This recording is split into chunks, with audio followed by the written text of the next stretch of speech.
Hi Stampers, this is Karen Phillip.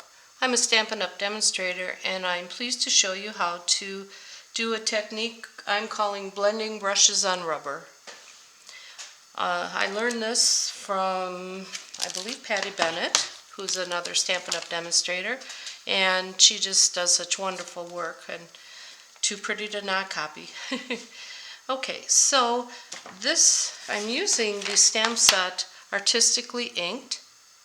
And to get the flowers, I'm using this flower and this leaf and the sentiment thanks if you want to do something different. So this card, I did it embossing it, and the flowers are a little different. This was my first attempt at it. It was too busy for me, so I wanted to make it look different. Then I tried one flower with these little flowers, and it's okay too, but then this is the one that I finalized it. So it's two flowers with the thanks in the center, or this one can be a happy birthday, and this happy birthday comes from the sweet ice cream set right here. It's just a nice size for this, and it fits perfectly inside there. So let's get started. Oh, and here's the card, sample card for the club members. It's just the flower on the piece of paper that you received. Okay, get the kit. So I'm using the Magenta Madness paper. This is going out of the catalog. It's an in color for 2020 to 22, so this will be ending by the end of April. I did use, there's two pieces, and you can see that this is embossed with the macrame embossing folder. It just gave it enough texture to go right on there. And I just use a strip of 1/2 inch by 5 1/4 of Granny Apple Green to go in the center of it, like this. And then this is from the Contour Scallops, or I believe it's Contour, Scallop Contours dies. And that's what we'll be doing our technique on. So I'm using Pale Papaya, Magenta Madness for the flower, and Granny Apple Green for the leaves. Simple technique. I'm stamping the Pale Papaya in, or the flower in Pale Papaya, but I'm not putting it on the paper yet. So I'm setting it open using the Magenta Madness and using my blending brush, tapping it and just tapping it around. You don't have to tap the entire thing, just randomly.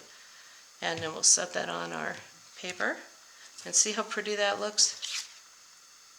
Just gives it a neat look. Now if you do this again, you must wipe it off because you have dark ink. The magenta is a darker ink than the papaya, so you have to clean it off first. Then you can stamp it again in the Pale Papaya, flip it over, do your pouncing with the blending brush, and stamp it on your card. Like so. And that's all there is to do that. And it's so pretty. So that's it for the flowers. There will be a flower on the inside of the card done the same way, but I won't do that right now. Oh, I need this open. So then they have some little dots that are in the center. I'm doing that directly on the Magenta Madness, or in that ink. So it just gives it a little something. Then I will stamp the leaves. Close my papaya. Okay, stamp the leaves in the Granny Apple Green.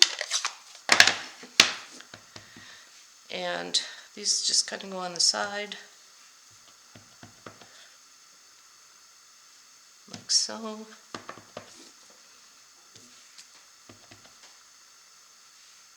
Like that. Or however you want to do it. And then I will add my sentiment, the thanks, and I'm doing that in black, black memento ink. And that just gets stamped, and you stamp right over the inked portion. You don't have to, because it's a lighter ink, you can do that so you can see it goes over some of the flower. And basically that's it for this technique. This gets popped up to the card, popped up on the card, like so. That gets all glued on, and you have a beautiful card. So I hope you enjoyed watching and try the technique. Thanks for watching and have a good day.